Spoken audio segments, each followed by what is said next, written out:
Buqim në bu CHI. Bu CHI podcast.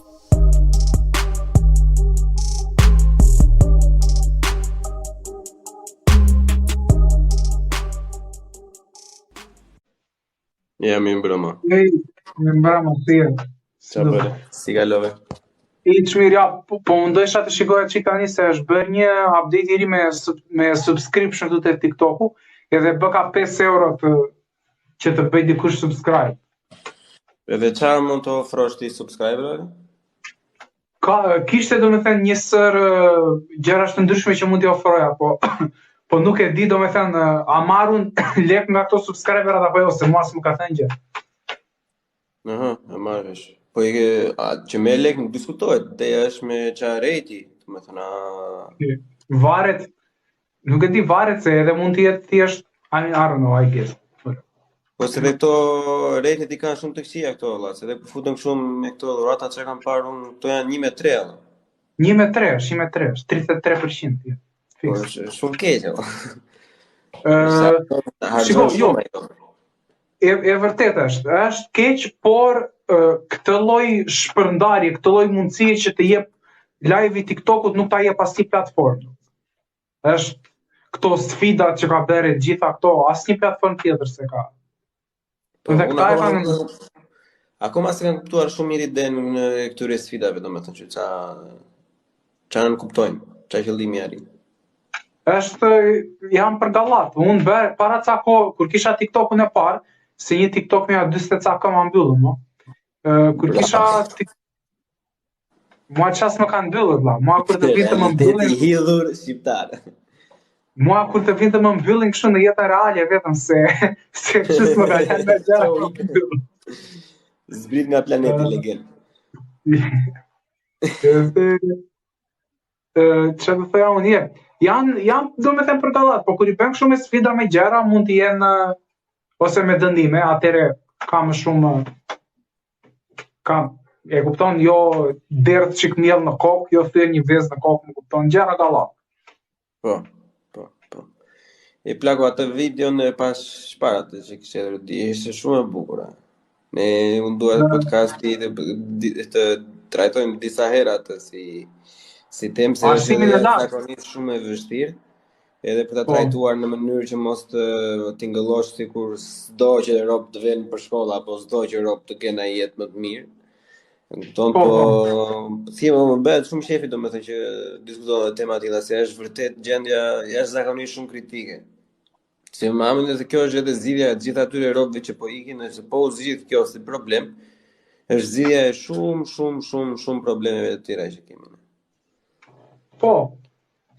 Ne jemi një nga vendet e vetme edhe në Ballkan madje, jo vetëm në Europë, po edhe jemi nga vendet e vetme në Ballkan që nuk kemi shkolla funksionale profesionale. Po, kanë qenë domethënë një pjesë edhe mund të jenë akoma, po sa për emër është ideja.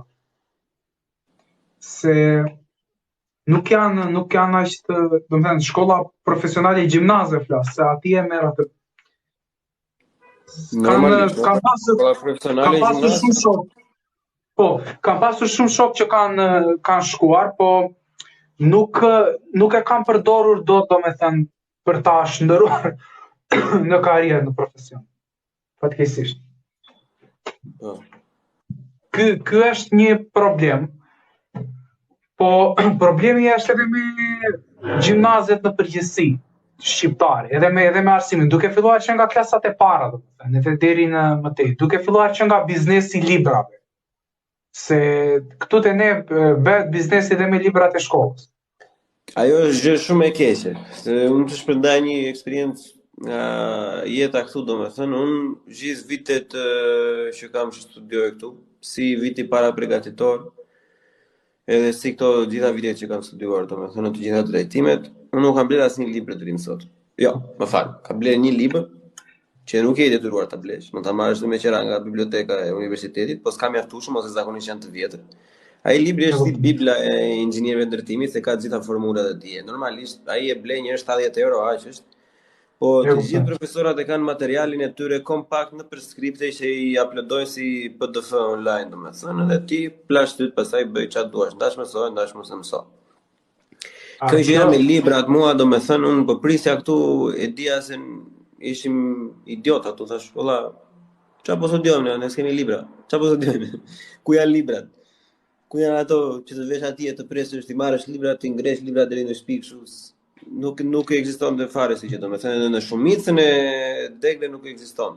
Të vetmi që janë të detyruar të konsumojnë domethënë informacione të super kërkuara edhe që normalisht janë në libra, janë vetëm lëndët e juridikut. Juridiku këtu vëllai është e kundërta e Shqipërisë. Është nada me ditën. Këtu ata që vënë është jashtëzakonisht shumë e vështirë, vrasnin e vetëm pastaj se mbarojnë dot e gjitha. Edhe mjekët, domethënë që kanë ato libra të anatomisë janë si tulla kështu. Në Europë tjetër po s'patë që vetë domethënë ai të sugjerojnë profesorët gjithë thonë, ke librin e filanit, të fistekut, rrallë të qëndon, shumë rrallë të qëllojnë që profesori ka librin e vet, se aty me sa di unë, nuk kam qenë vet, po me sa di, shumica e profesorëve kanë libre vet. Të gjithë kanë librat e tyre, edhe ndikon shumë nëse nuk e blej librin për shembull unë ne librat e 9 vjeçarit si kemi falas, në gjimnaz janë me lek, nuk e di sa ishin 70-80.000 lek, a mos më shumë, dhe ato të shkollave të larta pastaj, në qoftë se nuk je pak kështu i guximshëm deri ti ku, të bën super gola nga këta pedagogë të shkollës. Ne kishim një nga lëndët më kryesore që bëja unë tek anglishtja, 3 vitet e bachelorit ishte analizë teksti. Libri dhe fleta e punës së saj bënin 33.000 lekë, vetëm ato librat. Dhe duhet të vihet ti ta shkoj ta blihet tek një kancelari që e dini këta të shkollës, vetëm atje mund ta blihet. Dhe nuk ta jepni fletën e punës, jepni vetëm librin. Tek libri ai 150 faqe, 33.000 lekë. Po pse s'ta jep fletën e punës? Se e mbante, domethënë ose se blinte fare, por se vetëm librin edhe tamam, fiksot, just mbante kustin xhep ato. Jo vetëm me këto, po dhe me libra të tjerë, po ajo që më bënte më shumë përshtypje mua ishte se unë tek anglishtja bëja dhe gramatik në gjuhën shqipe, kam bërë 2 libra. Dhe që të dy këta si libra, që ishin të gjithë profesorët më me emër gjuhëtar të Shqipërisë, që duke filluar që nga Mehmet Sheliku e të tjerë, këta librat ishte njëri 4.000 lekë, njëri 5.000 lekë të vjetra. E kupton? Profesorat e Shqipërisë që kishin libra aq lirë, se doni që të mëson. Këta pedagogët e tanishëm që këta fut çmime sa që donte qefi. Ishte një tjetër një historisë ai ato materialet tëra i kishin mbledhur ca ndej ca tek 15.000 lekë libri aty, pas një ngjyrë, pas një figurë, pas një gjë. 15.000 lekë libër. Imagjino, po sa libra blini ti plakova mesatarisht për një semestër ose? Po kishte 12 lëndë në vit. 12 lëndë në vit. Ca lëndë mund të kishin nga 2 libra. Ato që i blini vase, unë nuk blija, unë i fotokopioja libra nga 2.000 lekë, nga 4.000 lekë. Se me ma do merreshin ata? Është jashtë ligjshme, mirë se di unë që është jashtë ligjshme, po si dhe pse fotokopio. Funksionon copyrighti dhe drejta autorit për asnjë gjë, apo për këtë do. Po, ja, për këtë do i thash no, po të vija ajo ditë që do më fusin mua në burg se kam fotokopjuar librin, po. Vari lesh të tjera. Hajde. Ta ndezun një që ta mbaj hundën jashtë ose ti, me cën, që mos ta bllokon ata. Vetëm tymin do me thënë nxirë jashtë, edhe atë mos e nxirë në atë. Në mbaj dorën jashtë edhe frikë shumë. E kupton? Që mos të duket tymin. Se limitohet fare edhe nuk mbarojnë këta vjursa që kemi këtu. Ore plako, me atë protestën e studentëve atëre plako, si ka mundësi që ajo ishte gjëja më reklamuar edhe nuk solli asnjë lloj ndryshimi, fatkeqësisht. Apo solli s'dim gjë ne. Jo, ideja është ajo ishte protestë shumë e rëndësishme, domethënë si protestë, sepse ajo tregoi që në Shqipëri ka një lloj fryme, ka të paktën kjo kategori njerëzish në Shqipëri, studentët u mblodhen me një qëllim të përbashkët që donin arsim më të mirë. Kaq donin, nuk është se kishin diçka më specifike. Pastaj ato kërkesat u bën, e kupton, erdhën më mbas, më kupton, po ky ishte qëllimi dhe ishte qëllim shumë i pastër. Po tani, atë vit që u bë protesta, ajo tarifa u përgjysmua. Do me thënë, nga 250.000 lekë që ishte për mua, vajti 125, dhe për ata që ishte më shumë. Po, që të ketë ndryshim, do me thënë, ndryshim tamam afatgjat, është pak e vështirë dhe se ndryshimi nuk mundet, do me thënë, të filloj vetëm në arsim. Se që të filloj në arsim, ai duhet të filloj komplet në gjithë shtetin. Se ka shumë sektor një shtet që duhet të filloj tamam ndryshimi. Dhe nëse kupola e atyre që janë atje sipër nuk duan ndryshimin, sa do ta duan ne këtej poshtë, nuk e duan ata dhe pastaj kauza duhet të zgjeroj, duhet të bëj që nga bën një reformë në arsim, pastaj bën një reformë në gjithë Shqipërinë në çdo sektor, më kupton? Rrezoni qeverinë. Kjo duhet të ishte, po që kjo është pak jo është kemi gjithmonë. Mendon ti se bojkoti i mësimit dhe bojkoti i sallave ka peshë dhe sjellën ndryshim? Do me thënë, nëse fillojnë të gjithë studentët bëjnë bojkot, tani do ketë ndryshime nga këto, që do thoja jo hajde flasim, jo shkojnë në shkolla, jo pastaj një pjesë do fillojnë do vend, patjetër, se janë ata që i kanë prindrit në punë me kupton me shtetin me këto andej këtej. Edhe do prishet, më kupton? Nuk ka frym sepse mund të ketë je ti jam unë është filani Fistoku jemi në një grup do marrim në dorë. Çfarë mund të bësh atë? Do thjesht ta diskutuar si ideal, nuk është se do i japim zgjidhje tash. Po çfarë mund të bësh ta vrasësh atë frymën e atyre që kanë persona në ku dëgjon në shtet apo etj. Po nuk ke çfarë, do të thënë, një person që i ka familjen të mësuar, ai me atë mentalitet të shritur, ai nuk ke, do me thënë, çfarë i bësh, sepse ata nuk e ndjen njeri rrezikun, sepse këtu në Shqipëri çdo parti ka ato votat e veta, që janë sidomos Partia Socialiste, që është për rrjedhoj parti e punës, e cila ka elektoratin e saj. Dhe asaj një 40% të gjithë votave ti nuk ja lëviz dot, më kupton fatkeqësisht. Kështu që çfarë do lloj trazire, çfarë do lloj gjëje të bëhet, ata nuk e ndjejnë, sepse i kanë votat e sigurta të gjyshërve në xhep. Dhe prandaj nuk e vrasin mendje. Ti mund të shkaktosh i trazim, mund të bëjnë ata gjëja sikur po lëshojnë diçka që po ja se do arsimin do një. Arsimin do ja u rregullojmë ne tak, i fusin në një bojë ata shkollave, sillin në një bank atje kështu, në një, e kupton, në një të re. Mund të heq ministrin ai direkt. E kupton se këto ministrat janë kështu, lodra. Heq ministrin ai mund të heqin në një rektor, në një dekan, në kështu, hop ja u bën ndryshim. Janë të gjitha fasada, janë të gjitha pjesë shumë e bukur që ishte atje që ura Leon Plako, ishte pjesa që në të vërtetë arsimi i lartë është një skam i madh.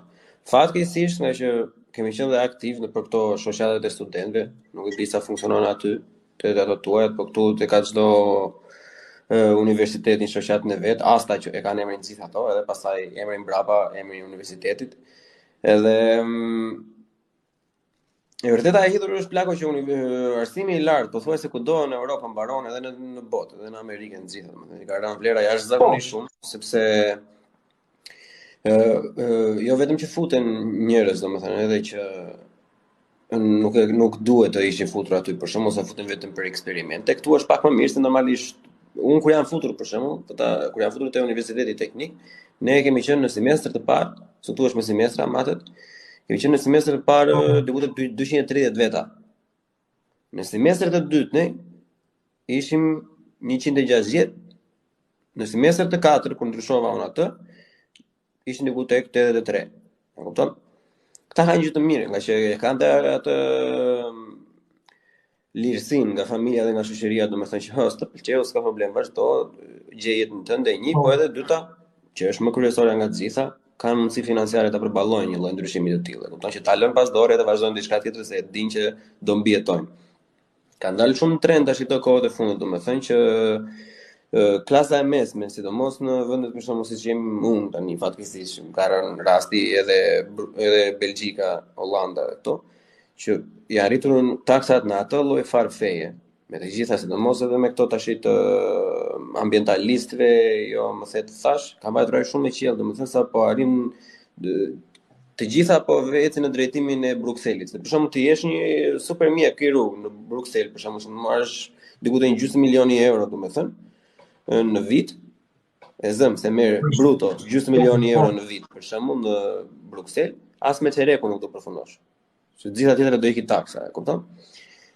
Edhe njëta që po ndodh këtu, edhe dje e kam parë një video që bënte një nga këto analistët financiarë që nuk ja vlen më për asnjë person këtu që do të punoj për shembull kasier në supermarket apo kështu të punoj. Kur je për shembull, e kishte marrë një shembull një mama me 2 fëmijë e vetme në lidhje, nëse do zgjidhje të punojë, domethënë në punë me rrogë minimale, kishte një pagë diku tek 22-23.000 euro në vit. Kurse në qoftë se ti do të dilje e pa punë, do merrje benefitet e shtetit dhe bashkë me shtëpinë që do ta gjendë shteti do ta siguron do ta paguante shumicën e asaj, përfitimet aty të mblidheshin në 24.000 euro në vit. Kështu që ka marrë çdo gjë një lloj downfall i plako që është jashtëzakonisht shumë e frikshme. Po këtë pjesën që ti e përmendë për pjesën e shkollës që ja futur jashtëzakonisht shumë persona dhe duke më qenë i ka rënë vlera, është jashtëzakonisht shumë e vështirë se un kam dëgjuar shumë njerëz që kanë atë, s'ka problem, të futen se mirë bend i kemi. Jo plako, sepse ti nuk konkuron dot më në treg. Se në qoftë se dalim shumica për shembull zëm juridikun se ai juridiku është shembull i keq fare aty në Shqipëri. Tani, në juridik shumica e atyre që do fillojnë si jurista, nuk do fillojnë as si avokata gjyqësi, se ka gjyqësi secili lekun, do të futet në shkollë avokatia apo të vazhdoj magjistraturën e tjera. Edhe e dim se sa e vështirë që është e gjitha e tjera. Tani si jurist vllai, nuk është se është në një punë që kërkon kapacitet të jashtëzakonshëm. E kupton? Thjesht kërkon bazat e ligjit, edhe ke një punë kështu do fotokopiosh, do edhe vësh formulare, do plotësosh gjëra, do ndihmosh klientët e tjerë. Tani ti si individ nuk konkuron dot. Si mund të konkurojë nëse do ishte një numër i qartë se sa jurista dalin. Sepse në momentin që ti thosh që plako, po se inflacioni edhe kështu tani ma bëj mua nga 330.000 lekë apo 350.000 lekë. E çaj këto ai. Hajde, çao, marr atë tjetrin, nëse ai tjetri njësoj do vit 3 muaj do vit të punoj pa lekë. Sa për provë, edhe mbas provës do punoj edhe një vit e ca ai 300, edhe ai po të ndroj kështu në atë lloj pozicioni fillestar, për shembull, ti nuk bie ton dot, se nuk ta ka njëri nevojën. Edhe kjo ndodh shumë me shumë gjëra, edhe siç e përmend edhe ti me inxhiniera që kanë punuar me 400.000 lekë.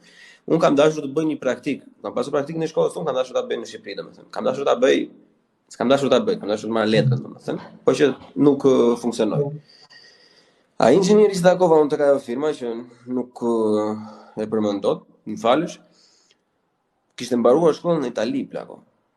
E kishte mbaruar shkollën në Itali, në një qytet të vogël të asaj regionit Veneto, edhe me master me të gjitha, domethënë, edhe punonte në Shqipëri, i martuar me 2 fëmijë, punonte në një firmë që nuk është e vogël, domethënë që nuk është as pak e vogël, me 550.000 lekë neto.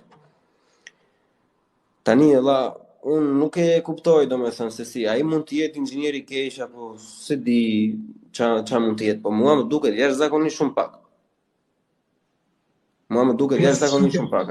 550.000 lekë vllai për një inxhinier ndërtimi dhe inxhinier terreni, se ka një ndryshim në Shqipëri për shkakun që e kanë vënë inxhinierët e terrenit në Shqipëri janë ata që shikojnë poshtë, mos e inxhinier terreni është ai si bën ato të tjera.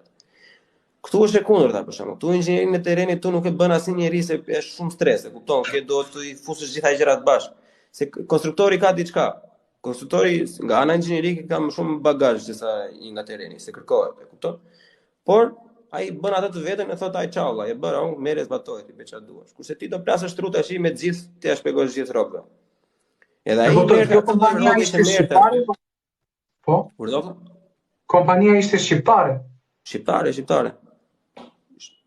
Kompania ishte shqiptare aty, bile kompania punonte dhe me koncesion i shtetit madje. E kupton?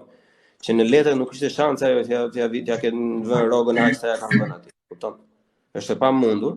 Po gjithsesi funksiononte ashtu që funksiononte që ishte një fatkeqësi shumë e madhe. Edhe ai nuk konkuronte dot, sepse sa inxhiniera kanë në Shqipëri, domethënë që mund ta bëjnë atë punë. Mbase se bëjnë ashtu siç e bënte ai, nuk diskutohet. Po në Shqipëri ai 2019, dhjetori 2019 sa tregojnë që nuk është se i plas trapi njeriu shumë për cilëtetin e ndërtimit, domethënë. Pa fund se nga që kemi dhe lidhje familjare, kemi shumë që përmerre me to deg me gjëra ose lidhje shoqërie të gjithë. Ka shumë persona që punojnë në ndërtim në Shqipëri, që janë inxhiniera, Edhe kur vjen puna për të pjesa e sigurisë në punë, edhe tek mbarvajtja që si e zbaton planin ti, ata për të kursyer hekur, për të kursyer beton, i zvogëlojnë gjërat edhe ai thot unë do të paguaj, ti do vësh firmën, ai se vën do të firmën vetë ai që ka lekët, e kupton? Do ta vë inxhinieri, edhe paguan ata e thotë që ti s'ke zgjidhje vllai ti, ose do marrësh lekët, ose e din vetë pastaj, e kupton? Gyp. Edhe çfarë do bësh ti? Çfarë do bësh ti vlla ti? E zëm ti e 32 vjeç, ke një familje, sapo e ke krijuar. Gjëja bash do të vëmë ty është bebi vogël, thaj që pse çfarë do lë atë pa ngrënë tash. Juristat janë nga do. Këto për shembull që ka pasur një gjysë dashur ai më ka studiuar po ashtu gjuhësi aty. Asnjë lloj ardhmë valla për këtë shkollë. Nuk ka market fare. Kjo është shumë e trishtë plako, sepse të themi të drejtën, se edhe pak klishe është, po ka dhe pak vërtetësi brenda. Ne shqiptarit jemi çik të dhënë kështu gjuhësisht, e kupton? Nga që jemi të varfër, nga që kemi pasur rob tutje jashtë, domethënë, kemi pasur televizione të gjitha. Po edhe gjua nga ana gjuhësore më anë ti duhet ta dish më mirë se mua atë pjesën që fakti që ne kemi 36 shkronja dhe lloj tingulli, domethënë na ndihmon një çik që të shprehemi, domethënë. Edhe ne mund të kishim një treg jashtëzakonisht shumë shëndetshëm me këto. Po aty ndodhin budallik që edhe përkthime të plako i bëjnë avokatrit, domethënë, edhe marrin paguajnë sa për një kothere buka të gjuhëtarin, edhe bën aty vllajti edhe thonë, "Ok, unë kam 15000 lekë faqa, aty botit ja japim me 7000 lekë faqa." U dëgjon. E kupton? Kjo është, më thënë, e trisht fare. Me e keqa fare, pastaj është ike ti, atje iki unë, atje ikim gjithë atje, për shembull kështu. Kush do vi do ta lidhi lavatricën? Kush do të zhbllokoj banjat? Kush do i bëj lidhjet elektrike? E kupton ti që ne nuk kemi një shkollë ndërtimi më. Këto shkollat mekanike profesionale që kanë qenë në Shqipëri nuk del më asnjë mjesht të ndërtimi. Prekosh. Krizë. Prej kohësh nuk del më asnjë mjesht të ndërtimi në Shqipëri që të ketë letër thotë, "O vllai, unë bëj këtë punë." Ata që i kanë marrë i bëjnë në institucione private, që i bëjnë në teori, kupton thjesht i mëson atje ban punë. Edhe vinë këtu në Gjermani punojnë 10 muaj me kosovarë, sa të vënë kemët, marrin kontratë pastaj e punojnë si njerëz me gjermanët, e kupton? Është edhe pastaj ata dalin rob thon pastaj po nuk dua me të na vinë Bangladesh si thua, po çfarë ishte ajo tema atëre të na marrin vendet e punës. Plako është krau liv punës ai. I pa shkolluar ti, i pa shkolluar ai. Ai është më i lirë, ai ta merr kraun e punës, normalisht. Ajo është, apo vetë ti në Gjermani, njëtin që po bën ti në Gjermani. Njëtin që po bën Itali, njëtin që po bën Zvicër. Ai do bëj, ashtu funksionon bota. Po ideja është që ne nuk po futemi në Europë që të kishim ikur, më kupton, ne si kim do me letrat tona. Po pse pak kemi ikur o bru?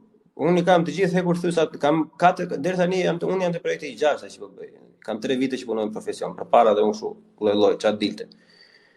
Plan të projekti i 6 nuk ka hekur thysë valla që është nacionalitet tjetër. Të gjithë hekur thysat që është puna me nder më shkërdhat në ndërtim, që vdes, të shkatron, të shpërfytyron si njeri. Gjithë shqiptar janë. Unë kam çuna 19 vjeç ai duket si babi im. E kupton? Për zotin lart të bunë, është fatkeqësi, e kupton? Të gjithë shqiptar janë, kosovar, maqedona, se këton, ku dëgjojnë, çfarë bosnjak, çfarë malizzi. Tan malizzi çik ndryshe të pak, se kanë një pozicion kështu, janë kështu si foreman, e kupton që i thonë ti bëj këtë bëj atë. Janë edhe një çik më të kapur ata. Po të gjithë vëllai shqiptar. Edhe punojnë si kafsh, nga mëngjesin deri në darkë. Fillojnë punën në 6, mbarojnë në 6. Edhe gojën mbyllur e kanë. Po sa ne bën? Asnjëri nga ata nuk do të kthehet, nuk bëjnë plakon, sidomos kur zënë një që punon me individër që i kemi njohur dhe personalisht plako çuna të rinj punojnë nga 5 euro ora. 5 euro ora është në sigur të marrësh në Shqipëri ku dëgjon, sa i bie 200.000 lekë, e kupton? Që të dele pra si gjë.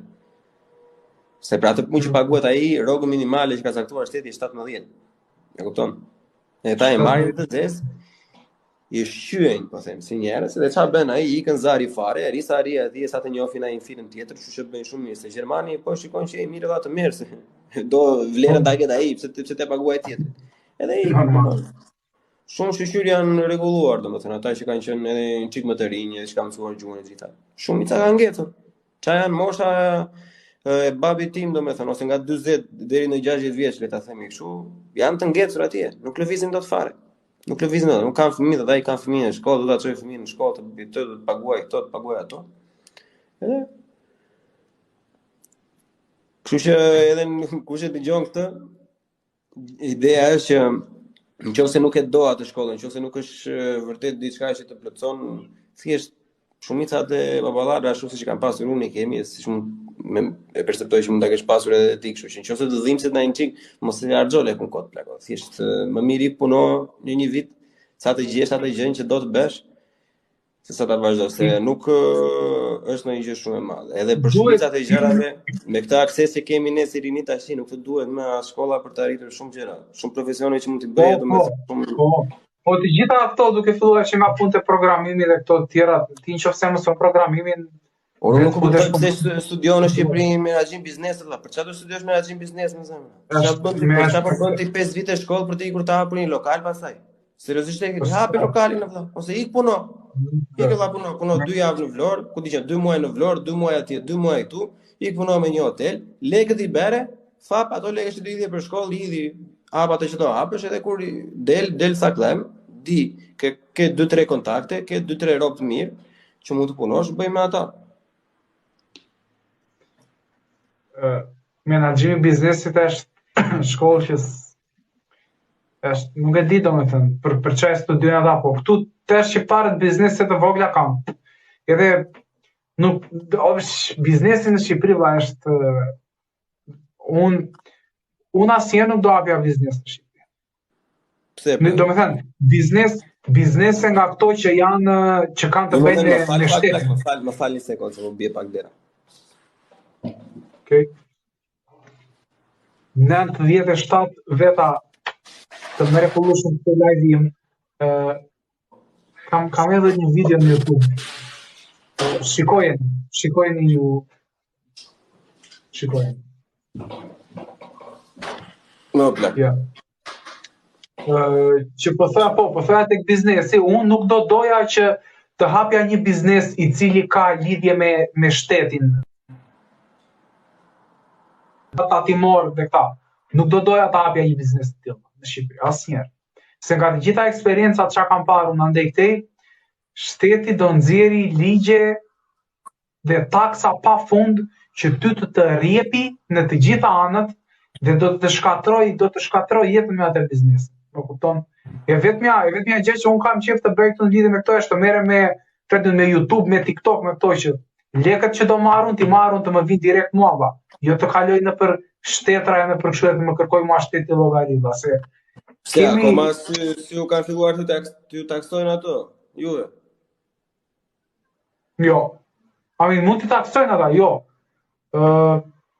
Shiko, ka për sajtet të ndryshme ka, po nuk e di se si mbase taksojnë dhe unë nuk e di, po që ideja është që nëse ke diçka fizike, nëse ke ku ta di unë, dyqane, biznese kështu, do heqësh shpicirë në Shqipëri, nuk bëhet. Ishte një koment të thotë Ema thotë, po taksa e mban vendin, ku ka biznes pa taksa. Kjo është fiks Ema pa të ofenduar është një nuk e di, na ka ngjerur kjo në ndjenja maritiste, se taksat e larta ose taksat që rëndojnë popullin asnjëherë nuk mbajnë shtetin as biznesin, se shteti që ka taksat e larta do ketë më pak startupe, më pak biznese, më pak çdo gjë. Taksa duhet i kenë ata që janë mega biznesmen, ata duhet të paguajnë taksa. Oligarkët, jo ai tipi që ka dyqan bën 400.000 lekë në muaj, ai s'ka çfarë taksash paguan. Jo, se edhe ashtu që she thua ti plako është pak gjithë përfshirëse kështu. Nuk më amena se vetëm ato. Secili duhet paguajë taksa, po secila duhet të ketë sens. Duhet të jetë minimale, duhet të jetë ai shpak sa mundet, domethënë. Se edhe ai oligark po ta marr, pavarësisht se ne i kemi në një lloj grade tjetër, domethënë, apo ku dëgjon. Po ata kanë po janë 4-5 veta këtu te ne që po kapin $1 bilion, ka ca veta këtu te ne. Që kapin $1 bilion, është e frikshme Si në Shqipëri ti kap 1 milion. Do e kapin në plako sepse nëse ata kanë kapur politikë me gjitha normalisht do e kapin, po ideja është që ta është kapje shteti, pjesa është për faktin se ai oligarku, domethënë ka më shumë peshë se ka një dyqan 400.000 lekë, por sa ai oligarku vërtet mos paguaj taksa, ka kushte të këqija, ku dëgjon është i korruptuar apo gjithë të tjera, po mos harro faktin që ata kanë më mira njerëz në punë në plak. E kupton, dhe politikës i duhet ajo se do vinë zgjedhjet prapë, e kupton. Edhe ajo është klasë që kontrollohet, kështu që nuk mund të jedhin poshtë me diçka që i ka ose hajde paguaj taksa. Bile to që janë super të famshëm, domethënë me pasuri shumë më të mëdha, në asnjë vend botës nuk paguajnë taksa më shumë, bile më pak. Me të gjithë që ke parë me Tesla, me Elon Musk, me Jeff Bezos e të gjitha, vetëm që ata të vend të investojnë në vendet të prapambetura, në qytetet të prapambetura ku ka papunësi shumë të lartë. Për shembull tani në periferi të Berlinit për shembull Gigafactory i Teslës, është fabrika më e madhe e prodhimit të Teslës në të gjithë Europën. Ata e kanë për shumë vite pa taksa.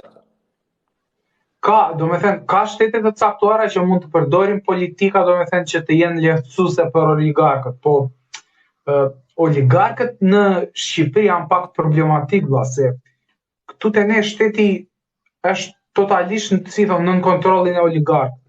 Domethënë madje këtu te ne ka pasur, këtu te ne është edhe krimi tmerrsisht shumë i fuqishëm, ka pasur kriminal që kanë pasur llogaritë pasuria mbi 600 milion dollar të deklaruar.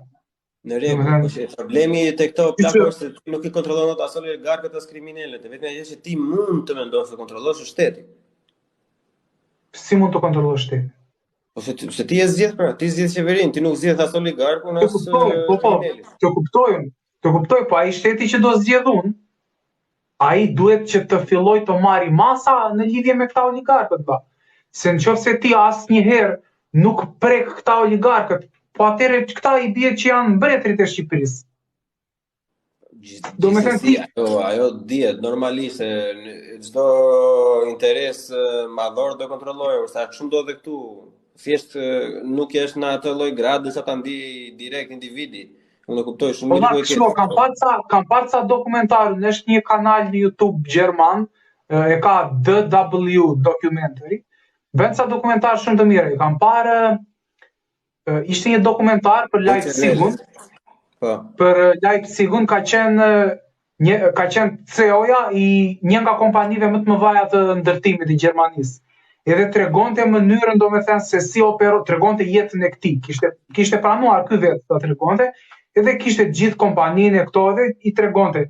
Një diçka më ka bërë përshtypje mua. Ishte në një si tip mini lagje ky aty dhe ishte një deputet zone. Ishte një çun i ri ky, me flokë të gjata, kështu ka shorela ky deputeti.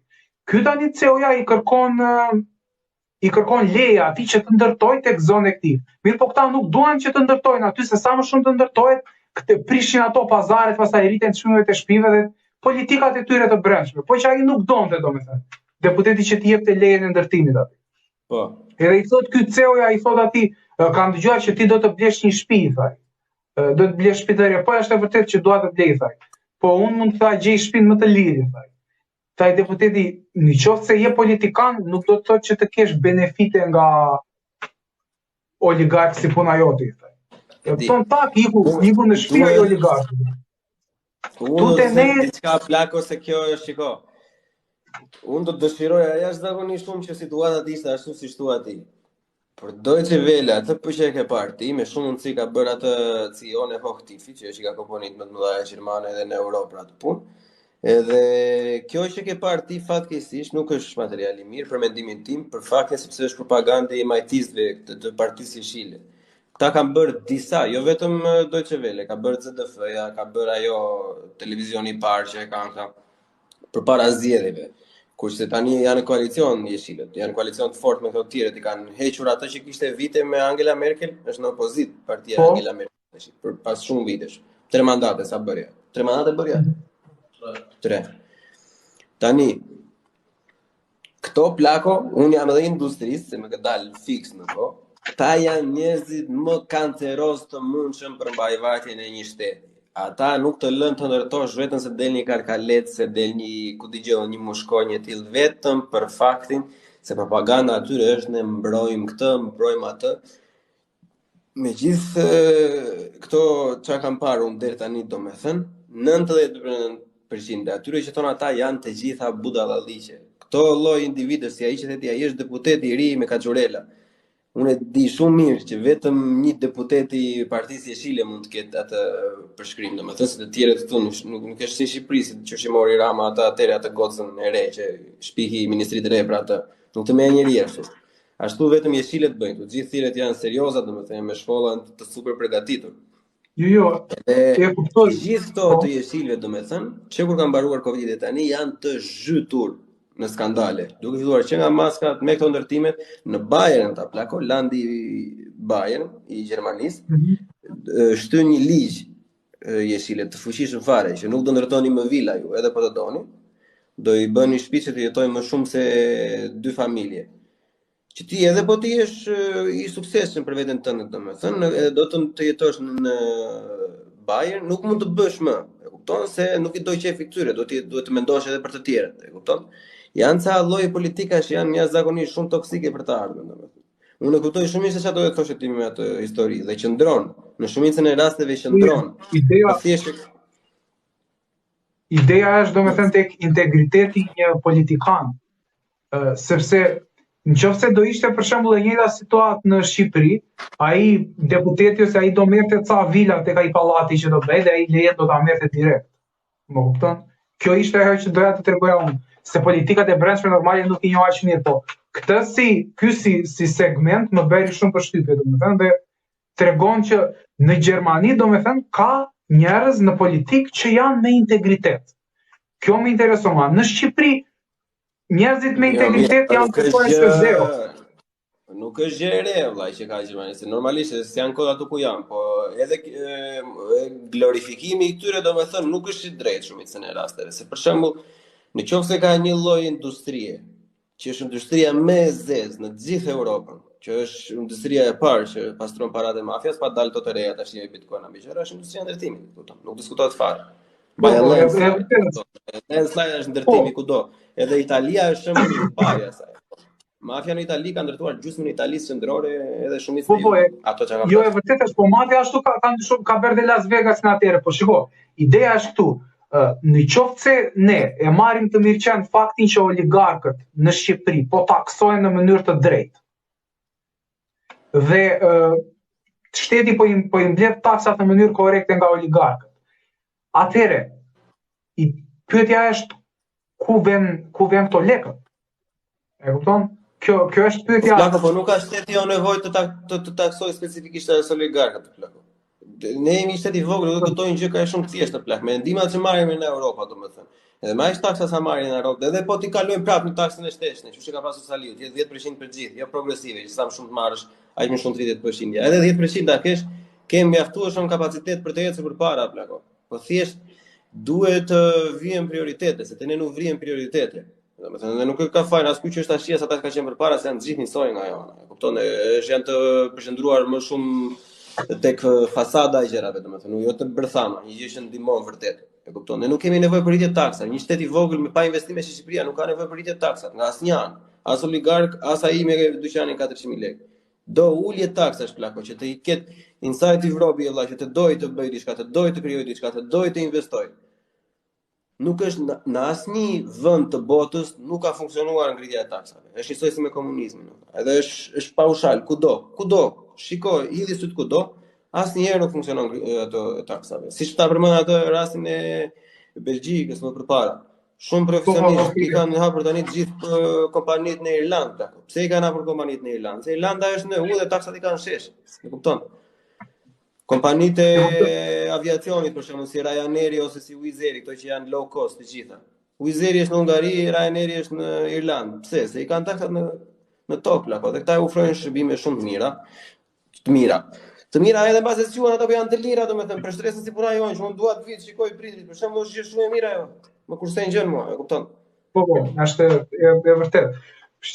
Ideja që ndron, nuk është se patjetër duhet rritje taksash ose këtu te ne duhet zbatim i ligjit. Po kupton, nuk është se është rritja, duhet mbledhja e taksës. Ne nuk kemi domethënë shifrat të sakta se si mblidhen taksat. Ne e dim që ne na taksojnë ja 1400 lekë më duket për litër nafte, aty mblidhen shumë lekë, dhe se sa taksojnë këta të tjerë, se sa kanë të deklaruar, se sa punëtor kanë të deklaruar, se sa punëtor nuk kanë të deklaruar, ne këto nuk i kemi, prandaj duhet zbatim si fillim i ligjit. Nëse fillon dhe ligji zbatohet dhe këtyre ju merren aq taksa sa të shka ligji tani, po që merren të gjitha zbatohen, atëherë pastaj shikojmë më vonë i rrisim apo i ulim. Po kupton, po si fillim duhet zbatueshmëria e ligjit.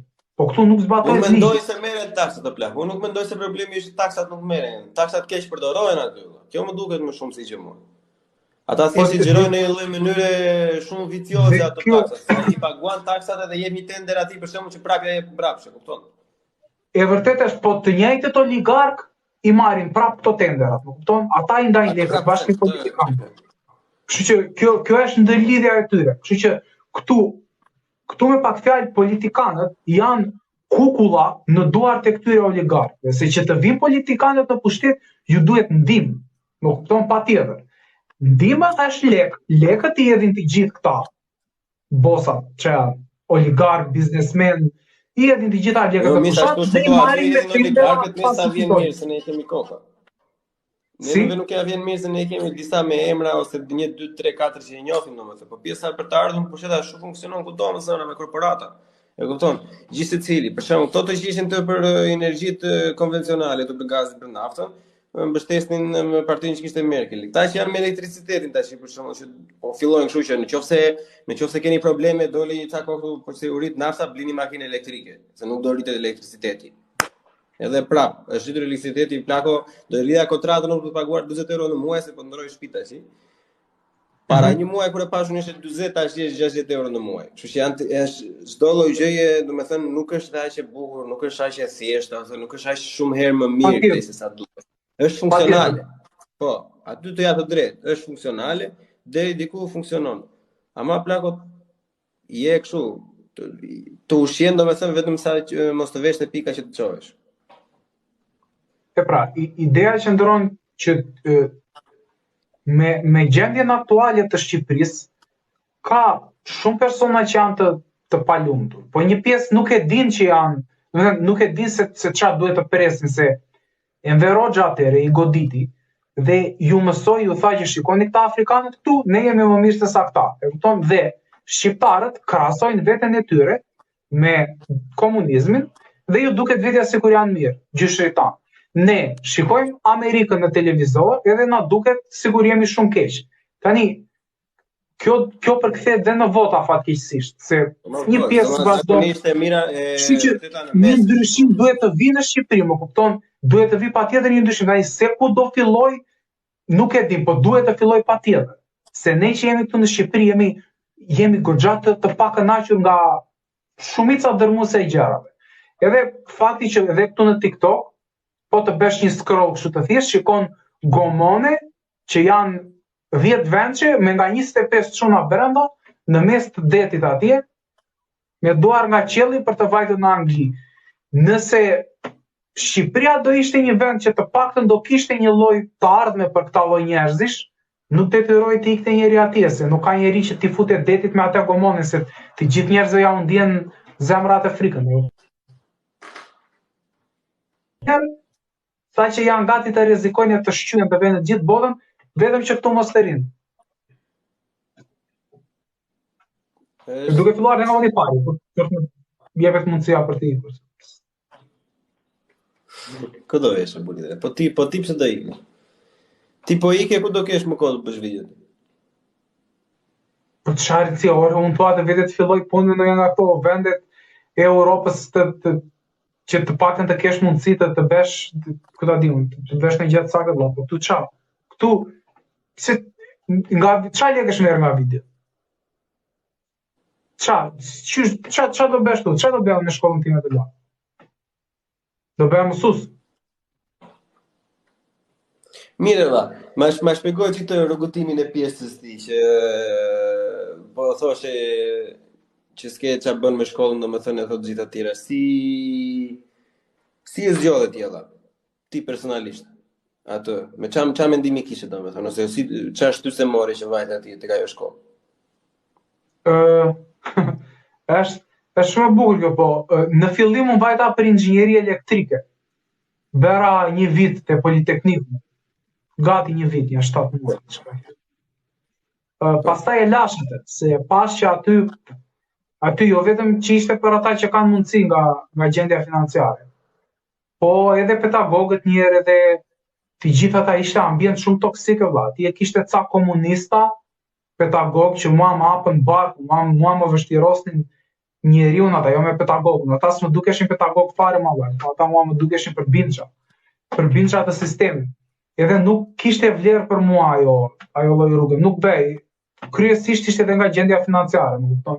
Se po të rri atje në mos për 3 vite bachelorin për 4 e për 5 do ta mbylli se ashtu e kanë mbyllur të gjithë.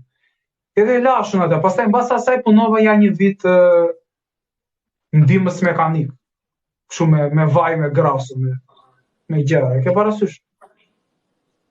Ndihmës mekanike po. Mekanik, se më dëgjova kamionist, po s'ko më bënte lidhje me plasë. Ndron vaj filtra, kështu të bie vaj në kokë, gjëra si këto. Edhe pas asaj domethënë nuk është se kishte ndonjë lek shumë të madh atje, jo, kishte ajo punë lek, po duhet që të bëj një lloj kursi ose shkolle, më kupton? Edhe donte goxha lek që të bëja atë shkollën. Unë ato lekët si kisha. Edhe thashun, ç'a do bëj, thashun shiko, do futem me një shkollë, thashun. E bërshme, që të bëhet, që mos të jetë për shembull si inxhinieria që të nxin jetën nga ana mendore. Edhe u futa unë në anglisht, jo andej, jo këtej, mbarova bachelorin, mbarova masterin, bachelorin e mbarova për kthim, interpretim. Për kthyset e këto gjitha ishin zyshat e mia. E kupton? Zyshat e mia, unë s'ja marr dot punën aty, se ato janë pedagoge, janë profesore. Edhe në ministri kanë ato emrat të gjitha, kështu që i bie të konkurrosh ti me ato, s'konkurron dot se ato kanë eksperiencën e kanë të gjitha. Se Shqipëria që i mbyll vendesh. Edhe thashun po e vazhdoj për mësuesi, thashun, që fundit mësues të fillosh. Mbarova dhe atë unë tani duhet të punosh 3 muaj pa lek fare për shtetin. Duan këta të punosh 3 muaj pa lek ti që të marrësh një licencë. Pastaj mbas kësaj licencës do futesh në provim në portal nga ministria. Pastaj në varësi të renditjes së këtij portali mund të fillosh punë. Tani unë di shumë raste kështu që di shumë raste kështu që renditja atje te portali lëviz në varësi të ja parasysh. Normalisht. Kështu që ideja është këtu, unë kur nuk e kam pasur unë asnjëherë luksin që të planifikoja ose të mendoja ç'a do bëja unë për ta. Ky është domethënë në realitetin, unë dua që doja shumë që të gjithë shqiptarët të ishin të organizuar, të mbledhur, që familjet shqiptare të funksiononin në një mënyrë të tillë që po, ne do ta bëjmë fëmin këtë gjë dhe do punojmë që ai të arrijë këtë. Po më duket se shumica jon nuk e kanë këtë mundësi të arrijnë. Janë ca me fat për shembull si puna jote që nuk e di se si kanë ikur domethënë në atëre, se ti po bën 8 vite tani, që kanë ikur jashtë, po ne që kemi ngelur këtu vlla jemi pak jemi goxha në gjendje skandaloze. Nga do ta kthesh domethënë situatën. Sidomos ne të rretheve një, se ata që janë në Tiranë ata janë goxha më mirë se sa ne. Se një thotu s'ka lidhje thot me portal, kam hyrë me portal pas ka hyrë goca, Ema. Ema. Mirë, ashtu lehtë, raste sporadike kështu anekdotash mund të gjesh pafundë. Po nejse, nuk po e marr fare atë te po raste në fakt me këtë pjesë. Çdo gjë, jo, po mirë, okay. Nuk po e përdor fare si argument atë që mund futet e them se portal fiton, domethënë del direkt. Do ta kesh rrogën 550.000 lekë. Kaq është rroga. Ti si domethënë në Tiranë nuk jeton dot me 550.000 lekë. Se minimumi fare i shtëpisë është 250.000 lekë, po me kushte kështu. Cop. 250.000 lekë mund ta marrësh kështu, ku ta di 40 minuta larg nga qendra me autobus, po e morë shtëpinë të mirë. Kështu që ti me ato lekët në Tiranë do paguash qeran, drita ujë 300.000 lekë, edhe do hash edhe Po bukë. kthehemi praktika e pika, pastaj që nuk ja vlen ta studiosh fare sepse të njëjtën rrogë bile dhe rroga më të mira, që ja për shembull Ema se Ema po të sulmova keq fare, po të pak të fiton thotë Ema, ai marrë të gjitha atje mos u shaj. Problemi është Ema që ideja që ne po flisim, Ema thonë që ato 550.000 lekë që i merr, po të paktën përfiton diçka. Edhe ashtu është, kjo është jeta miku im, thotë aq marrin të gjithë atje. Po s'është argument kjo, kjo është shumë e gabuar. Aq marrin të gjithë atje. Pse ku është Ema? Nuk është në Shqipëri Ema? Jo, Ema nuk është në Shqipëri. Po bën si zgjuar nga jashtë, e di dha se kam dhe unë ca raste kështu që janë raste të bukura. Ishte një shoku im iku jashtë shtetit ai. Ndajti janë 4 vite aty, ai edhe vjen pastaj, mbas 4 viteve, në vitin e 5 vjen këtu ai. Edhe na thotë ai, ç'a bën ju thotë? Pse nuk e bën ju thotë? Shqipëri. Pse? Tash po mirë se po ti ishte kaq kollaj ti vije ri këtu me mua, nuk i ke atje jashtë. Sa bukur e ke thënë me rob shtëpi. Po jo, po se mua më pëlqen ta që vjen jashtë, edhe thonë, jo vlla, këtu nuk e ke idenë se sa të vështirë kam unë këtu jashtë vlla. E keti të vështirë atje jashtë, hajde të në Shqipëri me mua. Hajde, kemi thjesht bashkë. Hajde, kur të duash. Jo, aty ke të drejtë, plako. Edhe mu vjen zona i herë, kështu kur qaj në herë që edhe nuk e kam atë ide fare që të them, domethënë që ne po vuajmë obo, thjesht atë nuk më pëlqen ai glorifikimi që i bëjnë ca njerëz, domethënë kur thonë që vajte dhe ja hodhe, se edhe ashtu s'është prandaj. Prandaj ta kam përmendur më përpara. Po që ti përgjigjem dhe unë me mendimin tim te Ema është pjesa se përpara se të futesh ti, ne po diskutonim pjesën që për të marrë ato lloj rroge në Shqipëri mund të mos bësh asnjë lloj shkolle, e kupton? Se për të punosh në call center, për shembull, mund të vetë 700.000 lekë rroga. Po të punosh me kod plot për shembull. Vetë 700-800.000 lekë, kupton? Do të bëjnë ato veshët pastaj në fund, po do e marrësh shumë. Po ti ndërkohë me këtë 550.000 lekë që ne ke ikur 5 vite mbrapa me jetën. Plus, me sa di unë, motra e një shoku tim të ngushtë, domethënë, ata shqyrikën, mikë janë në Boston tash. Edhe ajo konkuroi, ishte absolute fare te mësuesia e fizikës, domethënë, ishte një nga ata persona 1 në 10 bilion që janë shumë të mirë mësime, po e bëjnë se e kanë pasion, e kupton, edhe pasioni i çoj atje ku i çoj, gjithsesi.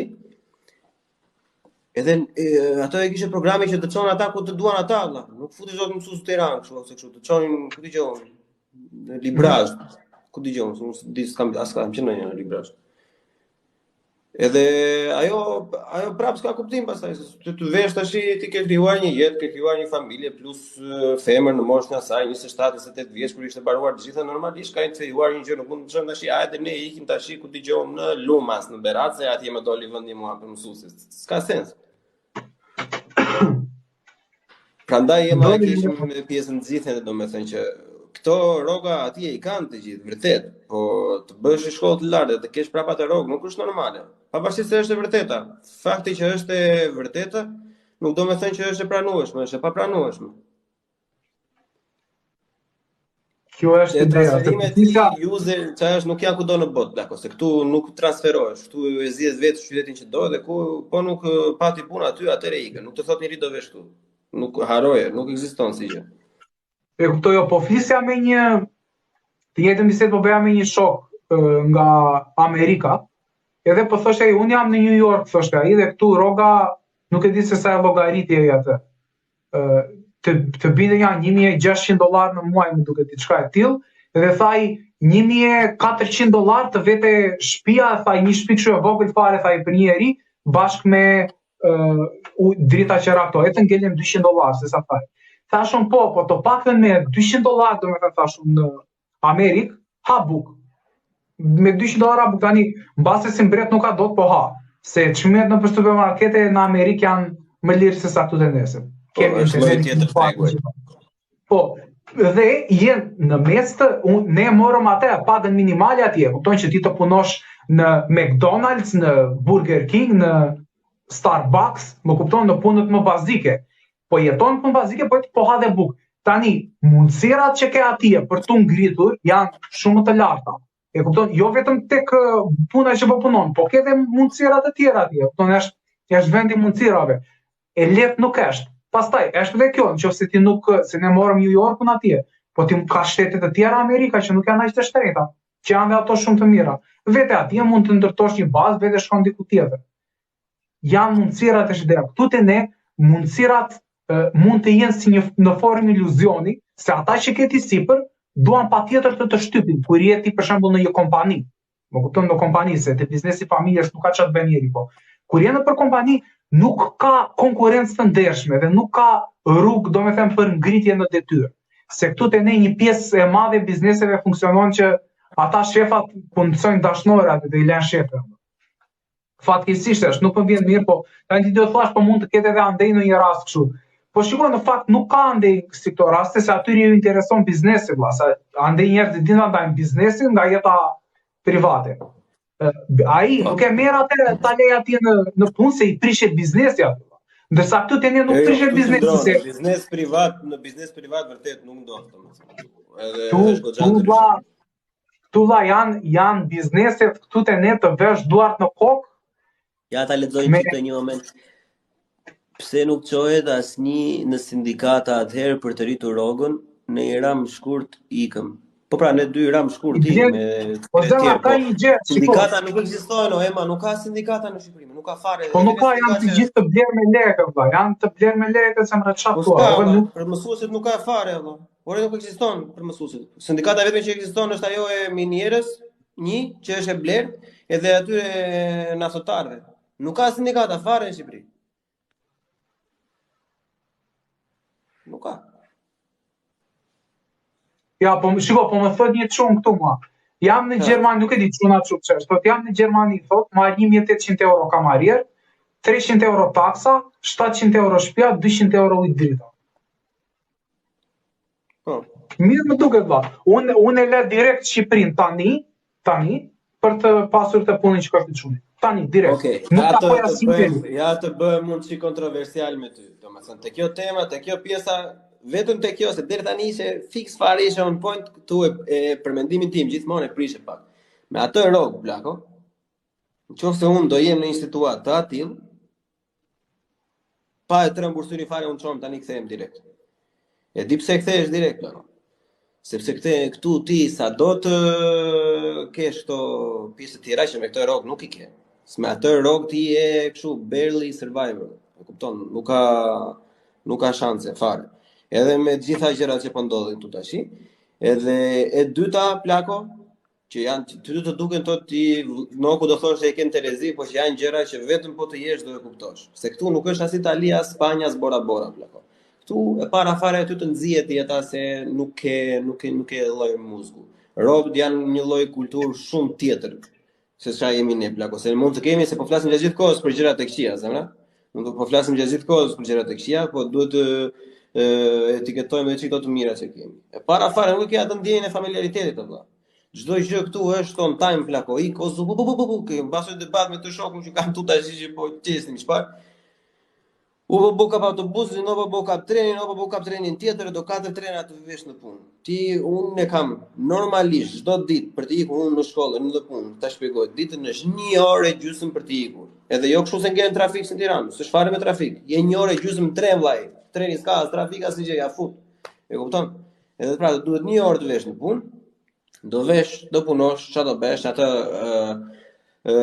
ambientin shumë të zymt, edhe problemi është se këtu nuk është ambienti i zymt si ata pedagogë që ti që janë komunistë. Këtu është zymt se ashtu është lloji i kulturës. E kupton? Nuk janë rrobat të afërt, nuk janë rrobat që bëjnë ditën e punës lehtë.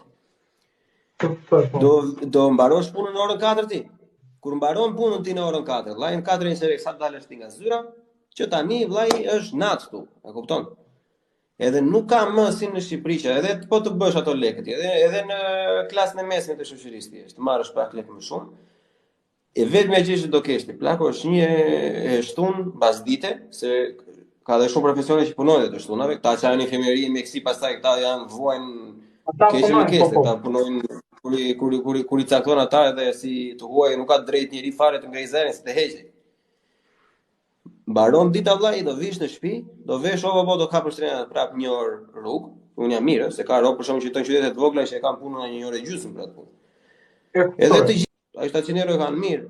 Hajde zotri ti të vish në esër në punë, të dalim ne në Berlin, bashkë të gjejmë shtëpi. Jo vetëm që janë të shtrenda, nuk e përballojnë dot, janë të gjitha rreth 1000 euro është plako. Po nuk gjen, ore nuk ka, absolutisht.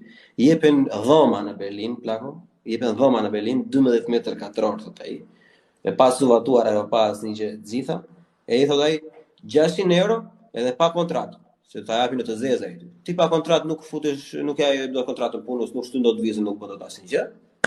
Çfarë do të bësh? Do fillosh me kafe, se të dalin tek ajo pjesa që nuk është mos e glorifiko këtë e shumë sa është. Shtëpinë që gjejnë gjithë ata që vinë me punëtorë, disi e gjejnë me kafe zemra. Ka rrog që i kanë gratë apo kështu në për to që japin shtëpia, i japin 3-4.000 euro atje. E çfarë bën ai nga i fundit në listë, çon të parit në listë dhe merr shtëpinë robi. Kështu që edhe aq fush me lule nuk është. Ajo rroga që ka ai është makabre plako. Disa njerëz ka shumë, disa njerëz ka ashtu që mezi po ja dalin, sidomos tash që po rriten me to gazet drita.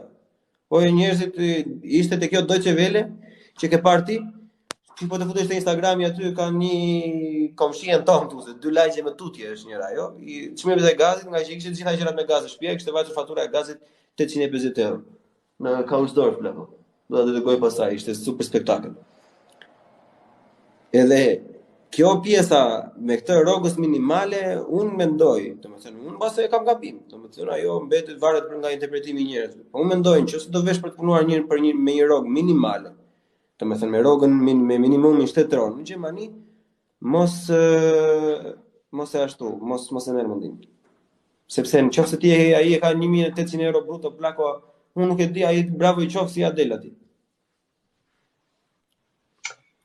Ka, shiko, këtu pastaj, tek pjesa, kjo është çik këtu ka domethënë ha shumë debat kjo pjesa. Kupton tani. Fakti që më fal të shtojë diçka. Më fal edhe pas vazhdo.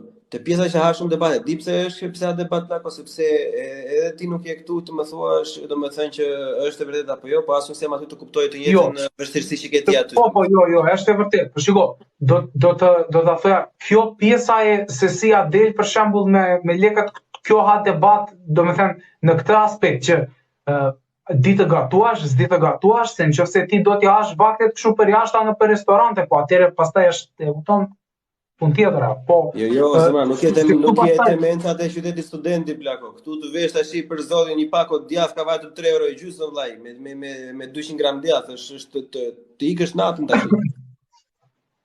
Okej, e kuptoj, normal, është vështirësia përgjithësisht, po thjesht fakti që për shembull ne të dy që jemi, unë që jam në Shqipëri, ti që je në Gjermani, kjo zgjidhet shumë thjesht, me një fjalë shumë të thjeshtë. Unë dua të vi për shembull në Gjermani, edhe me atë rrogën minimale. Ti nuk do të vish në Shqipëri. Po. Dhe ky të pati më kupton, kjo zgjidhet. Kjo është kaq e thjeshtë. Nuk e pse vazhdon më. Më kupton, nëse do pastaj domethënë mund të japësh argumente të tjera, po. Unë dua të vi aty vëlla, po unë dua rrogën 2500 euro. Jo, shumë dakord jam me ty vëlla. Jo, jam shumë dakord. Nëse ti e meriton në rrogën 2500 euro, hajde kërkoje dhe hajde ta marrësh. Unë ku ta gjej të vinë shqiptarët të marrin euro këtu në Shqipëri. Ku ta gjej, po puna është që s'ka shanse. Kjo është ideja. Është një çik e ngaturuar nga të gjitha anët. Po, jo, që të shpjegoj diçka, më thënë, që të thjesht një si tip histori shumë të shkurtër që të kuptosh të pjesën. Është bërë një dokumentar shqip për një grua, ishte diku te 37 vjeçëm, duket kishte edhe 2 fëmijë. Një 5 vjeç, një çik më të vogël. Edhe kishte këtu gjithë jetës që punonte, ishte domethënë kishte apartamentin e saj, kishte bler shtëpinë, domethënë ishte bashkë me burrin, punonte edhe burri, ishin goxha mirë nga gjendja ekonomike. Dhe 37 vjeçë kjo ngrihet edhe ikën në Francë. Në fillim vete nuk e shet shtëpinë që kishte, po e provoi ja një vit kështu sa e provoi. Pastaj e pa që jetë se atë një vit erdhi e shiti shtëpinë dhe iku përfundimisht në Francë. Edhe e pyeste ai që bën dokumentarin, i thoshte pse i ke ti, thoshte ai, se ti duket që ke qenë shumë mirë nga gjendja ekonomike. Unë i ka tha jo vetëm për mënyrën se si e trajtojnë këtu njeriun që punon. Këtu tha jo, unë kam aplikuar për punë pa fund që kam qenë e kualifikuar, po nuk kam fituar, tha, se nuk e di se si nxirrin ato kualifikimet, dhe kam fituar ca punë të tjera, tha jo, që se kuptoja fare, tha jo, qa lidhje kisha. Dhe vjen tek ajo pjesa që këtu njeriu që është i aftë dhe do të punoj, nuk e do njeri, se rrezikon ata të tjerët që e kanë fituar vendin e punës duke shitur moralin, një pjesë e mire atyre e femrave tjerëve duke hapur shalet e këte andej, dhe këta njerëzit e mirë duhen njerëz të mirë, po nga ata që qepin gojen, se ti po ti jesh i aftë, ti nuk e let dot atë, se unë të punoj dhe ajo të talli bythën, po jo unë se let dot atë, dhe unë do flas. Kështu që këtu ata që rinë në punë duhet ta kenë gojen të qepur, që mos t'i prishin punë atyre që janë në rrogën kot, më kupton? Ky është problemi. Prandaj ikin njerëzit nga Shqipëria. Nga Shqipëria njerëzit ikin se ta shpifin njerëzit e tjerë që janë në pozita më të larta se sa ty, se të trajtojnë si plerë. Po kështu për të ngrem buka në Shqipëri, buka dhe andeva, më kupton? Po mënyra se si të trajtojnë. Unë, shiko. Që ka një fenomen tjetër, Henri, për shembull një gjë që unë nuk kisha në dieni. Një nga shokët e mi shumë të afër, domethënë e ka të atë që punon në një nga ministrit. E normalisht i duhen studenta që kanë mbaruar ekonomikun. Në një bisedë që po bënim ne, domethënë atje, që ishte dhe jati vetë po flisim kështu video call, domethënë. Edhe po bënim muhabet, jo po se s'ka punë, çfarë do bëjnë? Ishte tema që pse po ikin të rinj, s'ka punë, kështu. Ai e bëi atje ti shoku thot, ne kemi 4 muaj, domethënë është e hapur në sistem, nuk kemi asnjë aplikim për to. Më shpun, ku dëgjon, 450, 50000 lekë, sa mund të jetë 6000 lekë, nuk e di, diçka e tillë. Edhe ti mund të thuash më, okay, vllai, ata që kanë dashur të punojnë kanë ikur se nuk duan të merren me këta. Po edhe diçka për ta nisur, shikom, nuk je një mendimi ti për shembull që po të bësh 450.000 lekë atje është më mirë se sa të bësh 0, si sikur qoftë për 6 muaj, për 7 muaj. Po jo, unë tani sa po vi nga një eksperiencë pune që kisha, 6 mujore fiks. 3 javë, 4 javë, më thënë gati një muaj po bëjmë pa punë. Se unë 6 muaj punova, 6 muaj rresht. Po. Po çfarë ke që shikon problematike ti për shembull që në qoftë se nuk ke një zgjidhje më të mirë të bësh një punë që nuk të pëlqen? Ideja është këtu që ti kur punon, kur po bëja unë ato punët që isha, më thënë, jo call centra, jo shitse, jo këtej pandej. Ideja është të punosh që të arrish diçka, më kupton, jo të punosh sa për të ngrem bukë. Se nëse unë ri në një pozicion, se unë, më kupton, isha në Tiranë, nuk e kisha paguaja qera. Në qoftë se unë punoj sa për të ngrem bukë atje, dhe nuk po kurse do ta asnjë lekë dhe nuk kam asnjë mundësi për rritje në karrierë.